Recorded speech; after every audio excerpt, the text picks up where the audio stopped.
আসসালামু আলাইকুম সবাইকে। ভয়ের বারান্দার আরো একটা নতুন এপিসোডে আপনাদের সবাইকে সাদরে আমন্ত্রণ জানাচ্ছি। আমি তরিকুল জুনিয়র। আশা করি সবাই অনেক, অনেক ভালো আছেন। আলহামদুলিল্লাহ আমিও ভালো আর ভালোর সাথেই আছি। আর কোনো কথা বাড়াতে চাই না। আমি সরাসরি আমাদের ঘটনায় যেতে চাই।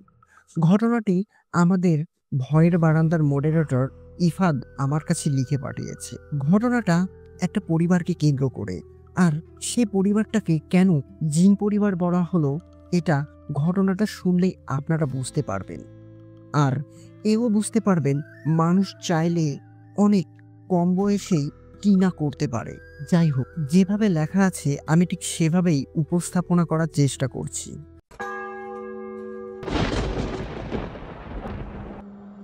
ঘটনার শুরুতেই ইফাদ নাম ঠিকানা প্রকাশ করতে নিষেধ করেছে। তবে যারা এই এলাকার আশপাশ থেকে কিংবা সেই এলাকা থেকে শুনছেন তারা অবশ্যই বুঝতে পারবেন ঘটনাটা কোন জায়গার। ঘটনাটা শরীফ নামের একজনের কাছ থেকে কালেক্ট করা। বলছে, শরীফ ভাই, আজকে আপনার কাছে যে ঘটনাটা আমি শেয়ার করতে চলেছি এটা ২০১৮ সালের শেষের দিকে শুরু হয়েছিল। ঘটনাটা একটা পরিবারকে কেন্দ্র করে, যেই পরিবারটা আমার নিজের চাচার বাড়িতে এসে উঠেছিল। মূলত তারা আমার চাচার বাড়িতে ভাড়া উঠেছিল। প্রথমে আমি আমার চাচার বাসাটার একটু বর্ণনা দেই। আমাদের এলাকাতে ছোট্ট একটা মোড় ছিল, যেটা সন্ধ্যার পরে খুব খুব জমজমাট হয়ে উঠত। আমার চাচার বাসাটা ছিল সে মোড় থেকে হাত বিশেকের মতো দূরে, আর একেবারে রাস্তার সাথেই, যার কারণে সেই বাড়িটা রাস্তা থেকেই দেখা যেত। আমার চাচার বাড়িতে ছিল মোট ৩টি রুম। একটি রুম দিয়ে মেন বাড়ির ভেতরে প্রবেশ করা হতো। তার ডান পাশে ছিল একটা রুম, সামনে একটা রুম, আর ভেতরে একটা ডাইনিং স্পেস। যদিও বাসাটা টিন শেড বাসা ছিল, বাসার আশেপাশে বেশ খানিকটা ফাঁকা জায়গা ছিল যেগুলো বাঁশ দিয়ে বেড়া দেওয়া ছিল, যার কারণে বাড়ির বাহিরের সব কিছুই দেখা যেত, কিন্তু বাড়ির ভেতরের কোনো কিছুই দেখা যেত না বা বোঝা যেত না। বাড়ির পশ্চিম দিকে ছোট্ট একটা বারান্দাও ছিল। এবার সেই পরিবারটার একটু বর্ণনা দেই। পরিবারের সদস্য ছিল ৪ জন। এক ছেলে, ৫ বছর বয়সী একটা মেয়ে, আর একটা অর্ধবয়স্ক লোক আর অর্ধবয়স্ক মহিলা। তাদের সম্পর্কে আমাদের এলাকার কেউই তেমন কিছু জানতো না। কারণ সেই পরিবারের কোনো সদস্য বাড়ি থেকে কখনোই বের হতো না। শুধু সেই ছেলেটি ছাড়া। তখন আমার বয়স ছিল ২২ বছর। আর আনুমানিক সেই ছেলেটির বয়সও ছিল ২২ কি ২৩ বছরের মতো। আমার চাচার বাড়িতে যে পরিবারটা উঠেছিল তার কোনো ডিটেল আমাদের কারো কাছেই ছিল না। এমনকি চাচার কাছেও সেই পরিবারের কোনো ডিটেল ছিল না। শুধু তারা আমার চাচার বাড়িতে ভাড়া উঠেছিল। প্রতি মাসে ঠিকমতো ভাড়াও পেমেন্ট করত। তাদের বাড়িতে কেউ যেত না। এমনকি তারাও বাড়ি থেকে কখনো বের হতো না। সেই বাড়িটির যে ছেলেটি ছিল তার নাম ছিল রনি। আর সেই রনি দিনের বেলাতে আমাদের এলাকার সে মোড়ে আসতো, চা খেত, গল্প করত, আবার সন্ধ্যার আগ দিয়ে বাড়িতেও চলে যেত। নির্দিষ্ট কিছু সময় সে আমাদের সাথেও এসে সময় দিত। আসলে একটা এলাকাতে কেউ যদি আসে তাহলে সে এলাকারই একজন হয়ে যায়। যদিও আমাদের বন্ধু-বান্ধবের সার্কেলটা ছিল অনেক বড়। ফ্রেন্ড লিস্টে আমরা প্রায় ১৮ থেকে ২০ জন ছিলাম। তার ভেতরে রনিও এসে আমাদের সাথে যোগ দিয়েছিল। কারণ সে আমাদেরই বয়সী ছিল। আমাদের ছোটদের সাথেও তার খুব ভালোই সম্পর্ক ছিল। কিন্তু আশ্চর্যের বিষয়, রনির পরিবারের কেউ কখনো কোনো এলাকার লোকজনের সাথে কথা বলেনি। এমনকি তাদের সাথে কেউ কথা বলতেও যায়নি। তারা বাড়ি থেকে কখনো বেরই হতো না। শুধু রাস্তা দিয়ে যাওয়ার সময় দেখা যেত রনির বাবা, তিনি একটা চেয়ার পেতে ওই পশ্চিমের বারান্দার ওপরে বসে আছেন। রনির মাকে খুব একটা দেখা যেত না। হঠাৎ-মঠাৎই তাকে ঘরের বাহিরে দেখা যেত। আবার কিছুক্ষণের মধ্যে চলেও যেত। রনির যে ছোট্ট বোনটি ছিল, সেই বোনটি বাড়ির বাহিরে এসে খেলত। তার সেই ছোট্ট বোনটিও কারো সাথে কোনো কথা বলত না। সে নিজে একা নিজের মনেই খেলতো, আবার নিজে ঘরের ভেতরেও ঢুকে যেত। এটা ছিল রনির পরিবারের ছোট্ট একটা বর্ণনা। আর এই বর্ণনাটা কেন দিলাম এটা আপনাদের জেনে রাখা প্রয়োজন। কারণ ঘটনাটা শুনলে এর একটা গুরুত্ব আছে যেটা আপনারা বুঝতে পারবেন। যাই হোক, এইটুকু ইনফরমেশন আমরা রনির কাছ থেকে পেয়েছিলাম। কারণ সে নিজে আমাদের বলেছিল বাড়িতে থাকা সেই মুরব্বিটা তার বাবা, তার মা এবং ওই মেয়েটি ছিল তার ছোট্ট বোন। আমরা সেটাই বিশ্বাস করে নিয়েছিলাম। কারণ এছাড়া আমাদের হাতে আর কোনো উপায় ছিল না। রনির সেই পরিবারটা আমাদের এলাকায় প্রায় ৬ মাস ছিল। তারা নভেম্বরের ১৩ তারিখে আমার চাচার বাসায় উঠেছিল। এটা আমার খুব ভালোভাবে মনে আছে। আর ২০১৯ সালের মে মাসের কোনো একটা দিন রনি সে বাড়ি থেকে চলেও গিয়েছিল। আসলে শুধু রনির কথা বললাম কেন, এটারও একটা কারণ আছে। এতক্ষণ শুনলেন রনির পরিবারের বর্ণনা। এবার আসছি মূল ঘটনায়। ঘটনাটা কিছুটা এইরকম ছিল। যেই দিন থেকে রনির পরিবার আমাদের এলাকায় এসেছিল, তার ২-৩ দিন পর থেকেই আমাদের এবং আমাদের পাশের এলাকায় কিছু অস্বাভাবিক ঘটনা ঘটা শুরু হয়। ঘটনাগুলো কিছুটা এইরকম ছিল। আমাদের এলাকায় একটা গোরস্থান ছিল, যেটা খুব জমজমাট একটা গোরস্থান। অনেক দূর-দূরান্ত থেকেও মানুষজন এসে লাশ দাফন করে যেত। এক কথায় বলতে গেলে আমাদের সেই গোরস্থানে প্রায় ১ সপ্তাহের ভেতরে ২ থেকে ৩ টা কবর অবশ্যই হতো। এটা আমি ছোটবেলা থেকেই দেখে আসছিলাম। কিন্তু আশ্চর্যের বিষয় এই, সেই কবরগুলো থেকে কেউ লাশ চুরি করে নিয়ে যাচ্ছিল। অনেকের গরু হারিয়ে যেত। সন্ধ্যাবেলায় যে গরুটাকে খাইয়ে-দাইয়ে গোয়ালে রাখা হতো, পরের দিন সকালবেলা সেই গরুটাকে আর দেখতে পাওয়া যেত না। কখনো কারো বাড়ির মুরগির ঘর থেকে মুরগি উধাও হয়ে যেত। কারো ছাগল হারিয়ে যেত। এরকম প্রতিদিন কোনো না কোনো ঘটনা ঘটতেই থাকতো। আর যেটা আমাদের এলাকার মোড়ের ওপরে চায়ের দোকানে চর্চা হতো। এভাবেই প্রায় মাসখানেক কেটে যায়। এরই ভেতরে রনির সাথে আমাদের খুব একটা ভালো সম্পর্ক হয়ে যায়। রনি প্রতিদিনই আমাদের কাছে আসতো। আমাদের সাথে সময় দিত। আমরা একসাথে সময় কাটাতাম। কিন্তু আশ্চর্যের বিষয়, সে আমাদের সাথে কোনোদিনও সন্ধ্যার পরে সময় দেয়নি। আমরাও এটা নিয়ে তেমন কিছু বলতাম না। কারণ আমরা আশা থেকেই দেখতে পাচ্ছিলাম রনির পরিবারটা কেমন একটা একঘরে টাইপ। তারা কখনো কারো সাথে মিশতো না। কখনো কারো সাথে কথাও বলতো না। যদিও আশেপাশের মানুষগুলোও তাদের সাথে কথা বলতে খুব একটা আগ্রহী ছিল না। তার ছোট বোনও কখনো বাড়ি থেকে বেরও হতো না, আর আশেপাশের কোনো বাচ্চাদের সাথে খেলাও করতো না। তাকে যখন খেলার জন্য আশেপাশের বাচ্চারা ডাকতো, সে কোনো কিছু না বলেই নিজের ঘরে চলে যেত। তার বাবা প্রতিদিন সকালবেলা চেয়ার নিয়ে সেই বারান্দার উপরে বসতেন। দুপুরবেলা উঠে চলে যেতেন, আবারও কিছুক্ষণ পরে এসে আবারও বসতেন। সন্ধ্যার একটু আগ দিয়ে আবারও সেই চেয়ারটা নিয়ে ঘরের ভেতরে চলে যেতেন। এভাবেই প্রায় ৪টি মাস কেটে যায়। কিন্তু আমাদের এলাকা থেকে এই ঘটনাগুলো কোনো অবস্থাতে দূর হচ্ছিল না। প্রতিদিন কারো না কারো কোনো কিছু হারিয়ে যেত। আর কবরে লাশ দাফন করার সেই রাতেই লাশটি চুরি হয়ে যাচ্ছিল। এই নিয়ে আমাদের এলাকা প্রায় তোলপাড় হয়ে গিয়েছিল। একরকম আমরা বাধ্য হয়ে আমাদের এলাকার সেই গোরস্থানটা পাহারা দেওয়ার চিন্তা ভাবনা করি। যেই কথা সেই কাজ। গোরস্থান যখন পাহারা দেওয়া শুরু হয়েছিল, তখন যে লাশগুলো দাফন করা হচ্ছিল সেগুলো আর চুরি হচ্ছিল না। এভাবেই আরো ১ টা মাস কেটে যায়। কিন্তু এলাকার গোরস্থান থেকে লাশ চুরি না হলেও এলাকা এবং এলাকার পার্শ্ববর্তী সব এলাকা থেকে অনেক কিছু চুরি হওয়া শুরু হলো।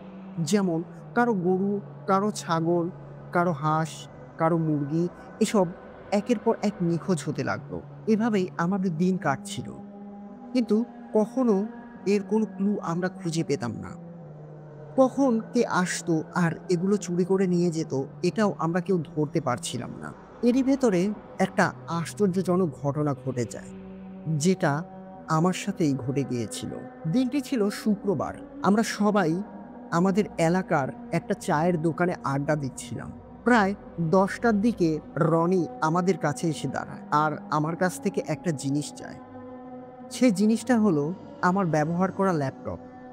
সে জানতো আমার কাছে একটা ল্যাপটপ আছে। সে ওই ল্যাপটপটি আমার কাছ থেকে প্রায় ঘন্টা ২ এর জন্য ধার চায়। আমি কোনো কথা না বলেই সেই ল্যাপটপটি রনিকে ঘন্টা ২ এর জন্য দিতে রাজি হয়ে যাই। তাকে আমি সেখানেই দাঁড়াতে বলি আর বাড়ি থেকে আমার ল্যাপটপটা নিয়ে এসে রনির হাতে দেই। রনি আমাকে একটু সাইডে ডাকে আর আমাকে বলে ঘন্টা ২ পর আমি যেন তার বাসা থেকে সেই ল্যাপটপটা নিয়ে চলে আসি। রনির বাসাতে সে সময় রনি থাকবে না। কোথাও একটা বিশেষ কাজের জন্য সে বের হয়ে যাবে। আমি যেন রনির বাড়িতে সরাসরি প্রবেশ করি আর রনির ঘর থেকে সেই ল্যাপটপটা বের করে নিয়ে আসি। রনির ঘরটা ছিল মেইন ঘর দিয়ে ঢুকে হাতের ডান পাশের সেই রুমটা। আমি রনির এই কথাটা শুনে প্রচণ্ড আশ্চর্য হয়ে গেলাম। আশ্চর্য হলাম এই জন্য, কারণ যেই বাড়ির মানুষজন কখনোই কারোর সাথে কথা বলে না, কারোর সাথে মেশে না, সেই বাড়িতে হুট করে আমি ঢুকবো কিভাবে? আর বাড়িতে ঢুকলাম ঠিক আছে। কাউকে কিছু না বলে আমি সেই জিনিসটা নিয়েই আসবো কিভাবে? এরকম হাজারো প্রশ্ন আমার মাথার ভেতর ঘুরপাক করতে লাগলো। আমি রনিকে বললাম, "কেন? তোমার মায়ের কাছে কিংবা তোমার বাবার কাছে দিয়ে যেও, আমি তাদের কাছ থেকে চেয়ে নেব।" রনি আমাকে বলল, "কারো কাছ থেকে তোমার কোনো কিছু চাইতে হবে না।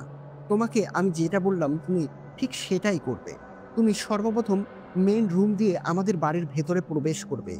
কারণ সে বাড়িটা তোমার চাচারই বাড়ি। তুমি জানো সেই বাড়ির কোথায় কি আছে। তুমি আমার রুমের ভেতরে ঢুকবে আর তোমার ল্যাপটপটা নিয়ে তুমি বের হয়ে চলে আসবে। এতে কারো কোনো সমস্যা নেই। আমার বাড়ির কোনো লোকজনও তোমাকে কিছুই বলবে না।" রনির এই কথাটা শুনে আমি যেন আকাশ থেকে পড়লাম। এর কারণটা আপনারা ইতিমধ্যেই জানতে পেরেছেন। তাই নতুন করে আর উল্লেখ করলাম না। সময়টা ঠিক 12:30টার মতো ছিল। চারপাশে জুমার আজান দিচ্ছিল। আমি মোড় থেকে নিজের বাড়িতে যাওয়ার পথে রনির বাড়ির দিকে তাকালাম। আর তখনই আমার ল্যাপটপের কথা মনে পড়ে গেল। আমি ভয়ে, ভয়ে ১ পা ২ পা করে সেই বাড়ির ভেতরে ঢুকলাম। বাড়ির ভেতরে যেতেই আমি দেখতে পেলাম রনির ছোট বোন বাড়ির সেই ফাঁকা জায়গায় কিছু হাঁড়ি-পাতিল আর লতাপাতা নিয়ে খেলা করছে। রনির বাবা ঠিক আগের মতোই সেই চেয়ারটা পেতে বসে আছেন। তিনি মাথা নিচু করে বসেছিলেন। আমি রনির বাবার সামনে গিয়ে দাঁড়াই। তাকে একটা সালাম দিলাম। তিনি আমার সালামের আওয়াজ পাওয়ার সাথে সাথেই কেমন একটা বিরক্তি নিয়ে আমার দিকে মাথা তুলে তাকালেন। রনির বাবার দিকে তাকাতেই আমার কেমন একটা অস্বস্তি হতে লাগলো। রনির বাবার আমি চোখের দিকে তাকিয়ে দেখলাম তিনি অপালক দৃষ্টিতে আমার দিকে তাকিয়ে আছেন। তার শরীরের কোনো অঙ্গ-প্রত্যঙ্গ নড়াচড়া করছিল না। এমনকি তার চোখের পাতাটাও নড়ছিল না। তার চেহারাটা কেমন একটা ফ্যাকাশে হয়েছিল। দেখে মনে হচ্ছিল তিনি আসলে জীবিত নন। তার শরীরটা একটা খোলস, যার ভেতরে প্রাণ নেই। রনির বাবার এই আচরণটা দেখে প্রচণ্ড অস্বস্তি অনুভব করলাম। আমি তার বোনের দিকে তাকালাম। তার বোনও এক মন দিয়ে খেলছিল।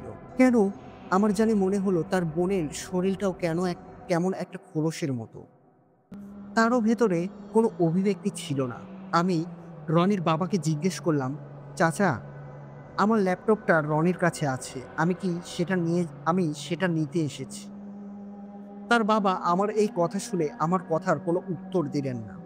তিনি পুনরায় আগের মতো তার মাথাটা নিচু করে আবারও বসে রইলেন।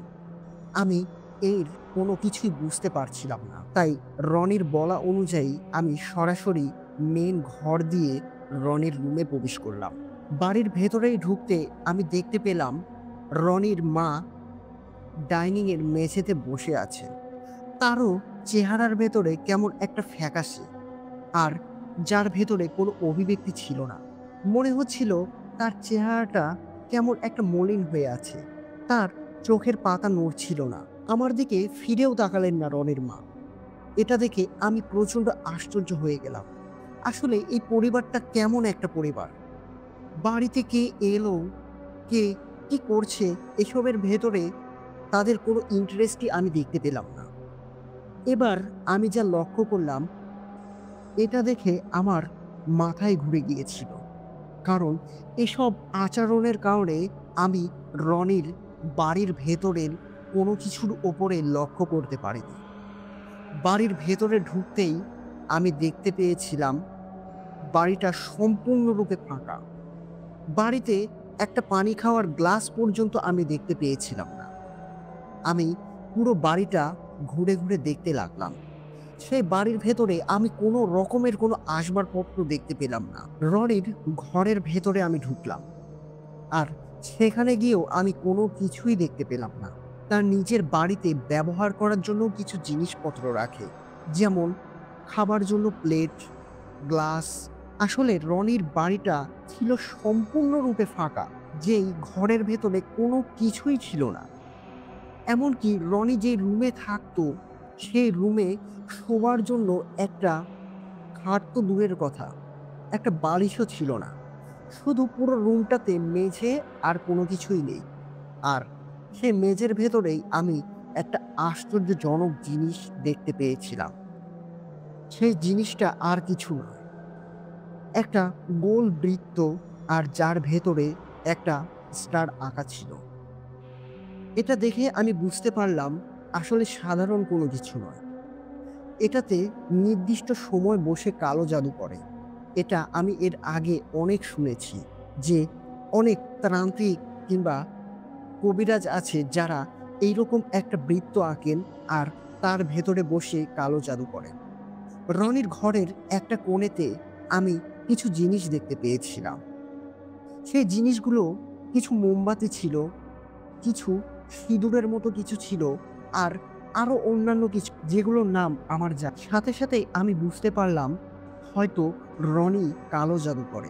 যখন আমি রনির বাড়ি থেকে বের হতে গিয়েছিলাম, তখন আমার নাকে কেমন একটা পচা দুর্গন্ধ এসে লাগলো। আমার এত পরিমাণে অস্বস্তি হতে লাগলো যে ওই বাড়িতে আমি আর ১ সেকেন্ডও দাঁড়ানোর সাহস করতে পারছিলাম না। আমি সাথে, সাথে বাড়ি থেকে বের হয়ে যাই। বাড়ি থেকে বের হয়ে আমি নিজের বাড়িতে চলে আসি। কিন্তু আমার মাথার ভেতরে রনির পরিবারের পুরো ঘটনাগুলো কেমনভাবে গেঁথে গিয়েছিল, যেটা কোনো অবস্থাতেই আমার মাথা থেকে বের হচ্ছিল না। এরপর রনির সাথে আমার আর দেখা হয়নি। সন্ধ্যাবেলায় আমি যখন চায়ের দোকানে গিয়েছিলাম, তখন আমি আমাদের পুরো বন্ধু-বান্ধব সার্কেলকে রনির পরিবারের এই আশ্চর্য সত্যটা সবার কাছে বলি। তারা সবাই আমার এই কথাটা শুনে কেমন একটা আশ্চর্য হয়ে যায়। ঠিক আমি যেরকমটা হয়েছিলাম। আমি সবাইকে বললাম, রনি কালো জাদু করে। আর এসব রনির বাড়িতে আমি দেখে এসেছি। ১ম এ আমার কথা কেউ বিশ্বাস করতে চাইল না। এমনকি বিশ্বাসও করল না। কারণ রনি যেরকমভাবে আমাদের সাথে চলাফেরা করে, এটা তার দ্বারা কোনো অবস্থাতেই পসিবল না। আবার পরক্ষণে আমাদের মাথার ভেতরে এটাও আসলো, তার পরিবারটা কেমন একটা অস্বাভাবিক। কারো সাথে কথা বলে না, কারো সাথে চলাচল করে না। আর রনি কেন সন্ধ্যার পরে আমাদের সাথে সময় দেয় না, শুধু দিনের বেলাতেই দেয়? এটাও আমাদের অজানা ছিল। কিন্তু আমি এই ১ম বারের মতো বুঝতে পেরেছিলাম আসলে রনি কোনো সাধারণ কেউ ছিল না। সে অবশ্যই কোনো খারাপ কিছু করত। এর ভেতরে সবচেয়ে আশ্চর্যজনক জিনিস হলো, আসলে তার পরিবারের লোকজন খেত কি? তারা না কখনো বাজার করত। আর তাদের বাড়িতে গিয়ে আমি খাবার মতো কোনো প্লেট কিংবা খাবার তৈরি করার মতো কোনো কিছু দেখতেও পেয়েছিলাম না। আগেই বলেছি আমি রনির পুরো ঘরটা ঘুরে, ঘুরে দেখেছিলাম। সেখানে একরাশ ফাঁকা ছাড়া আর কোনো কিছুই ছিল না। ভাড়া দেওয়ার সময় রনিকে যেরকম ফাঁকা একটা বাড়ি আমরা তুলে দিয়েছিলাম, সেই বাড়িটা ঐরকমই ফাঁকা ছিল। যাই হোক, আজকের যে ঘটনাটার কথা বললাম, কিন্তু দিনটি শুক্রবার ছিল, এটা আমার খুব ভালোভাবে মনে আছে। বিকাল ৫টার দিকে আমাদের এলাকার এক মুরব্বি মারা গিয়েছিলেন।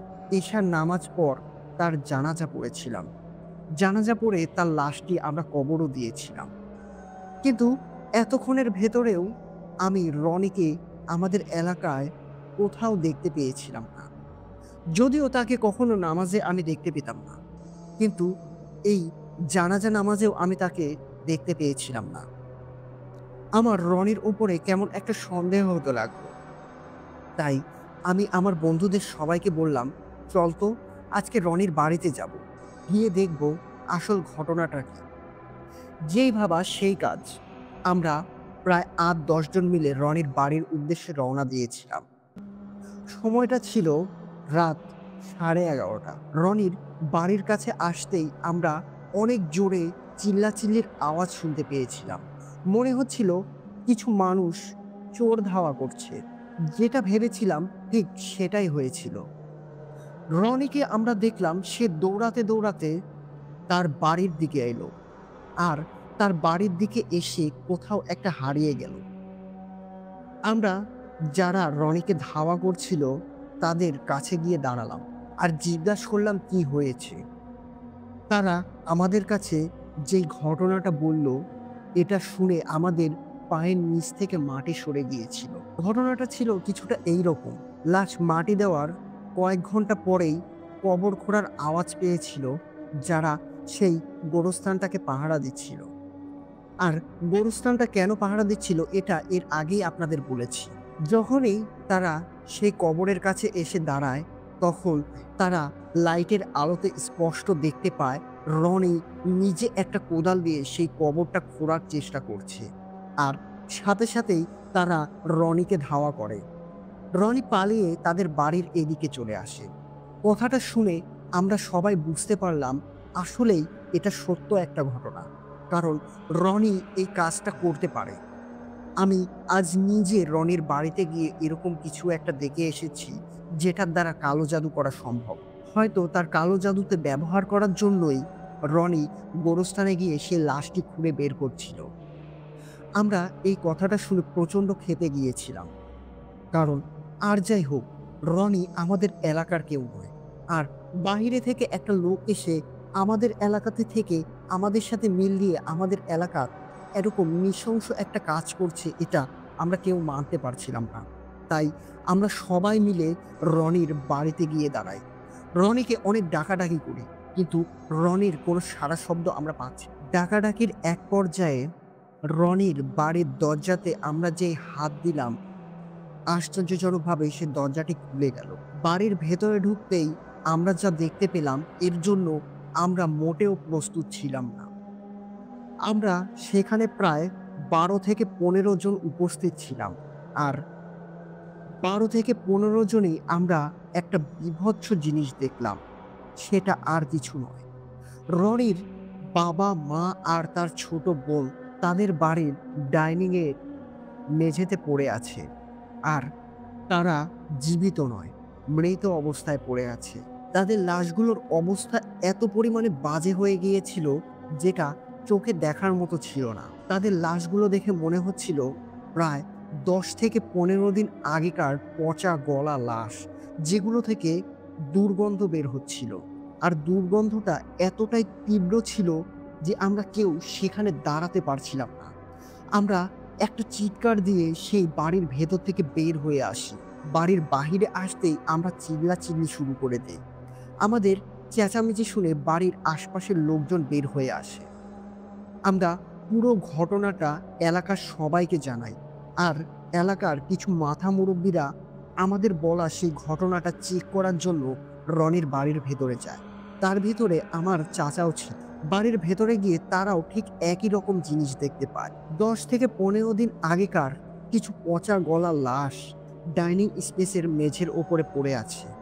পুরো ঘরটা ফাঁকা আর সম্পূর্ণ অন্ধকার। এই ঘটনাটা দেখে আমাদের এলাকার সবাই আমরা সম্পূর্ণরূপে আশ্চর্য হয়ে গিয়েছিলাম।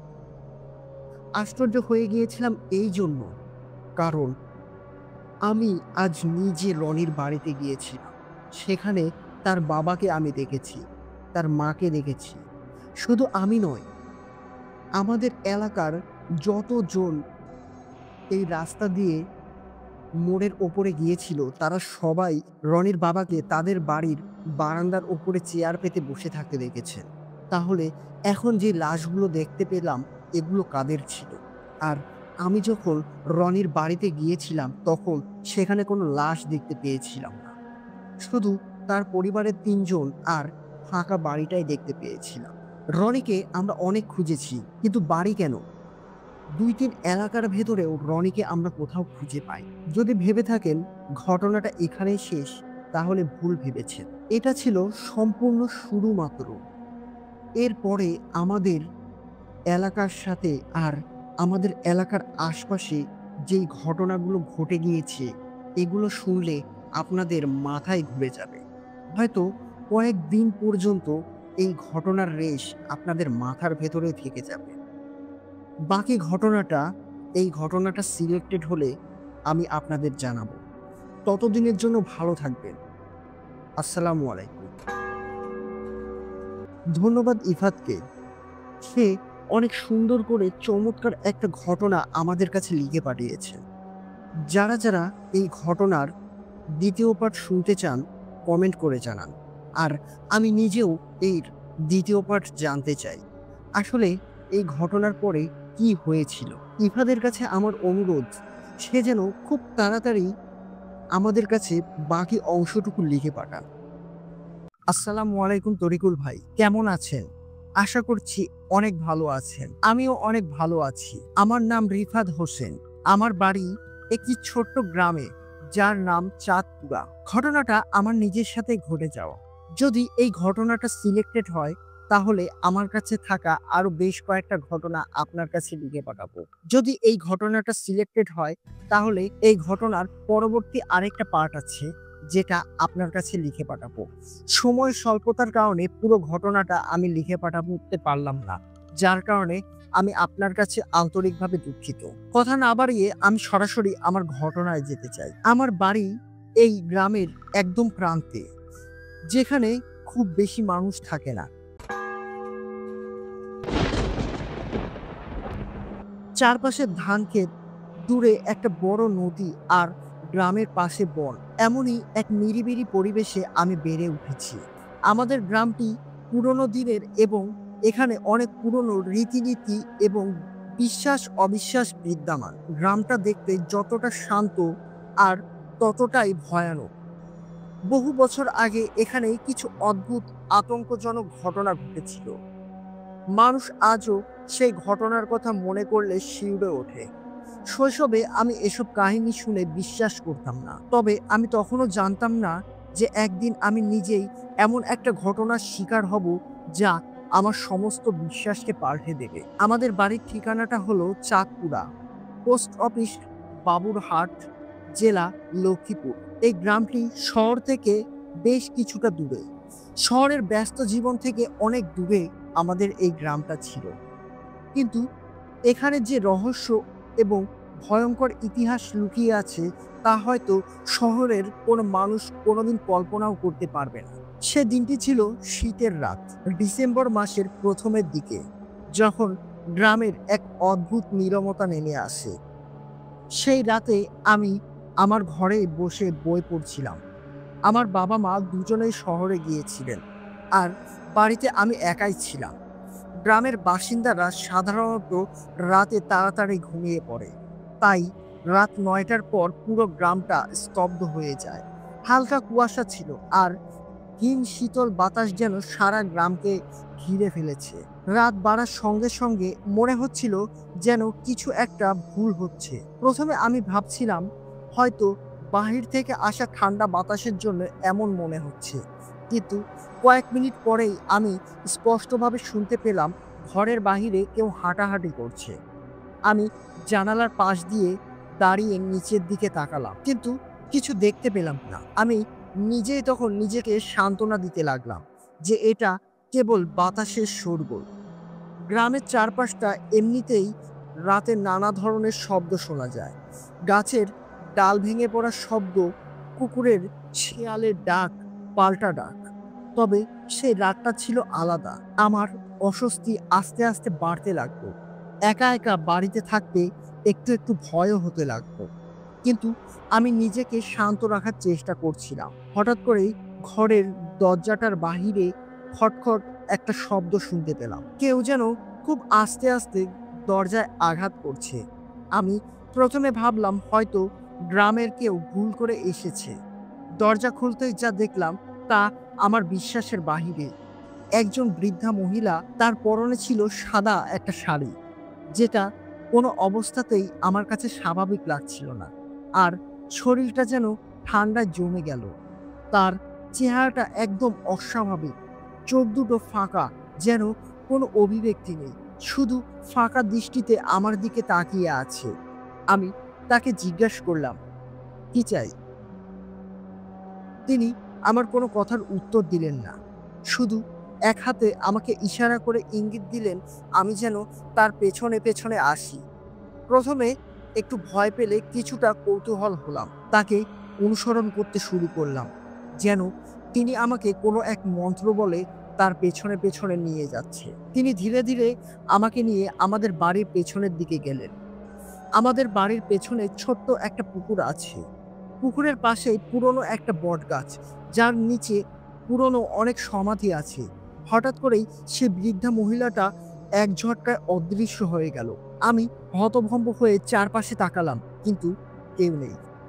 আমি দ্রুত বাড়িতে ফিরতে চেষ্টা করলাম। যখন আমি বাড়ির ঘরের দিকে পা বাড়ালাম, তখনই আমার সামনে এক অদ্ভুত ঘটনা ঘটে গেল, যার জন্য আমি মোটেও প্রস্তুত ছিলাম না। চাঁদনি রাতের আলোতে নিজেই নিজের ছায়া দেখতে পাচ্ছিলাম, কিন্তু সেই ছায়াটা অস্বাভাবিকভাবে বড় হয়ে যাচ্ছে। চারপাশের বাতাস আরো ভারী হয়ে এলো এবং মনে হলো যেন আমি কোনো এক অদৃশ্য জালে আটকে গেছি। আমার সামনে ক্রমশই সেই ছায়াটা বড় হতে হতে একটা ভয়ানক দানবের রূপ নিয়ে নিল, যেটা আমি কল্পনাও করতে পারিনি।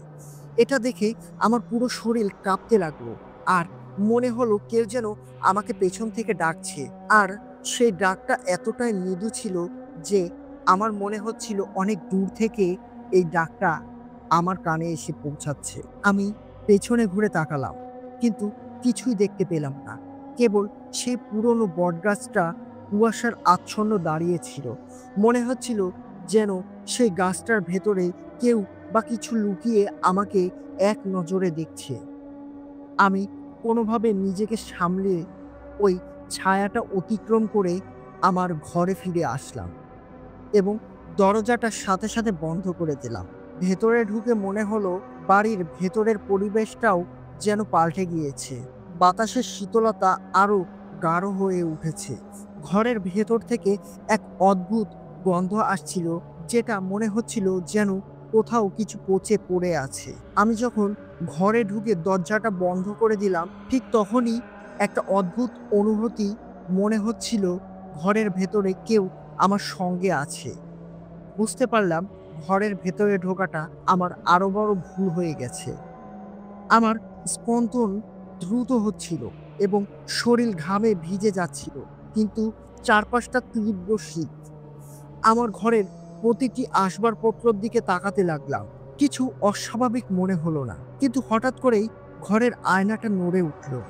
আয়নাটা আমার বিছানার পাশে রাখা ছিল এবং আমার স্পষ্ট মনে আছে তাতে আমি কোনোরকম কোনো স্পর্শ করিনি।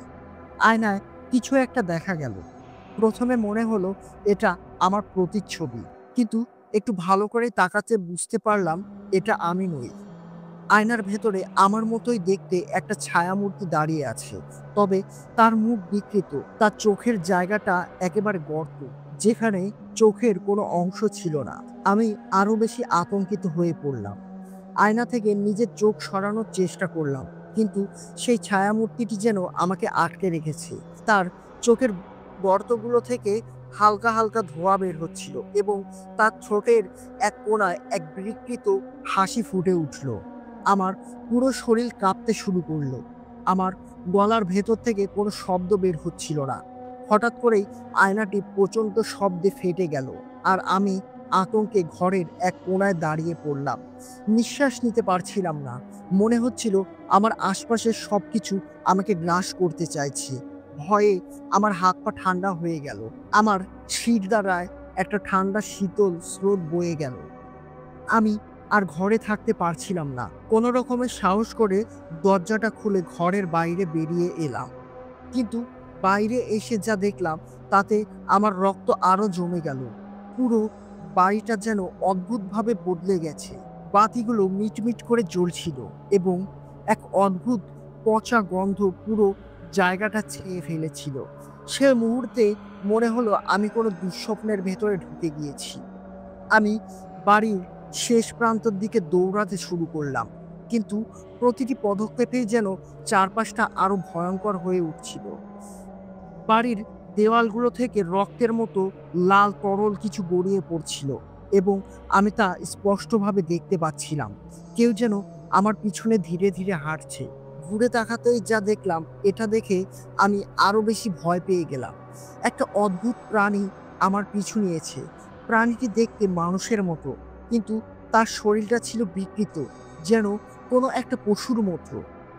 আমি কোনো পশুর সাথেই সেই প্রাণীটার শরীর মেলাতে পারছিলাম না।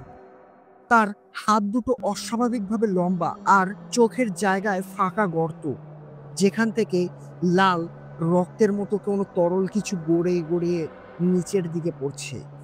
আমি কোনো মতে প্রাণে বাঁচার জন্য ছুটে দৌড় শুরু করলাম।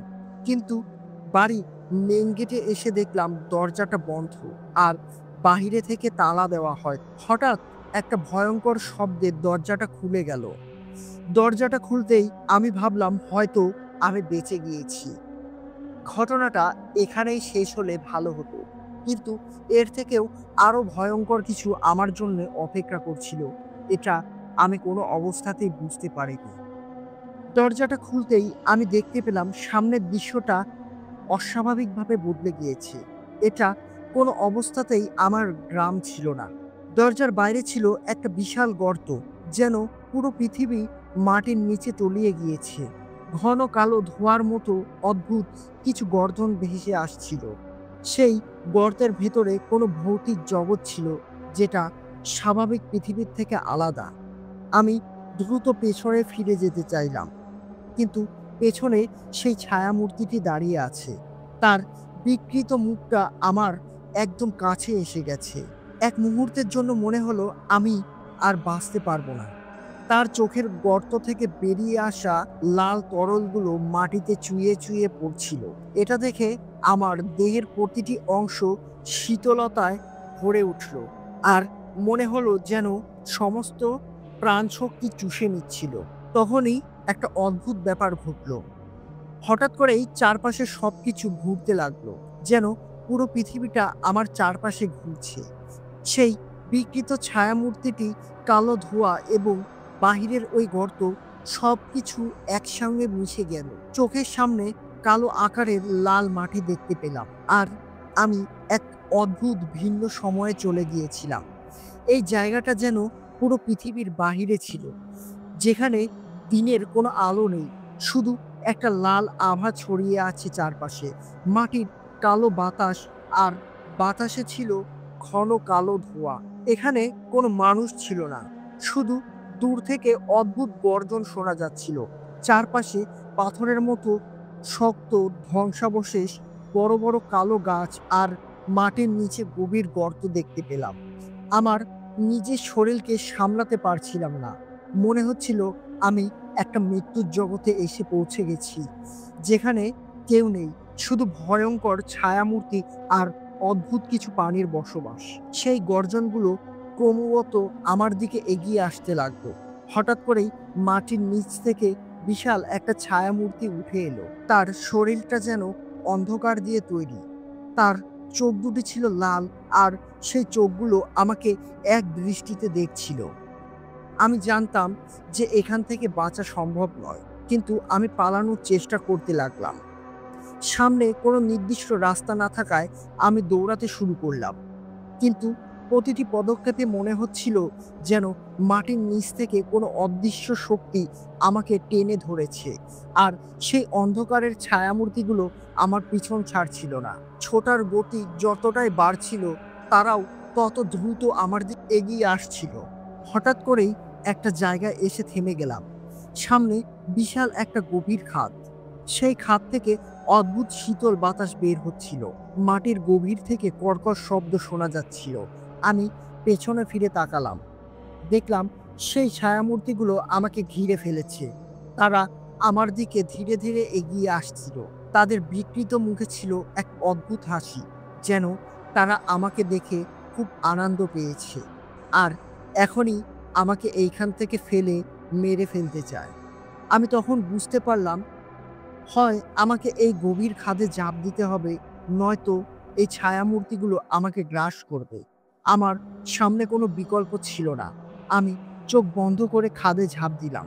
সেই মুহূর্তে আমার মনে হলো আমার শরীর ভেঙে চুরমার হয়ে যাচ্ছে। আমি চোখ খুলে দেখি আমি আমার নিজের ঘরের মেঝেতে শুয়ে আছি। শরীরটা কাঁপছে আর নিঃশ্বাস নিতে পারছি না। মনে হলো যেন আমি একটা দুঃস্বপ্ন থেকে বের হয়ে এসেছি। কিন্তু সবকিছু এতটাই বাস্তব ছিল যে আমি কল্পনা করতে পারছিলাম না আসলে কি ঘটেছিল। আমি উঠতে চেষ্টা করলাম, কিন্তু শরীর দুর্বল হয়ে পড়েছে। চারপাশে তাকালাম, সবকিছুই ঠিক আছে। সেই আয়না, সেই ঘরের দেওয়াল, সবকিছুই স্বাভাবিক দেখাচ্ছে। আমার পড়ার টেবিলটাও ঠিক আগের মতোই আছে। কিন্তু আমার মন বলছে যা ঘটে গেল এতক্ষণ তা কোনো স্বপ্ন ছিল না। তবুও মনকে সান্ত্বনা দিতে লাগলাম। ভেবেছিলাম এটা কোনো স্বপ্ন ছিল, যার কারণে আমি এক গ্লাস পানি খেয়ে হাঁপ ছেড়ে বাঁচলাম। মনে মনে ভাবলাম হয়তো পড়তে পড়তে ঘুমিয়ে গিয়েছিলাম, যার কারণে এতক্ষণ ধরে এসব উল্টোপাল্টা স্বপ্ন দেখছিলাম। আমার ভোরটা যখন কাটলো তখন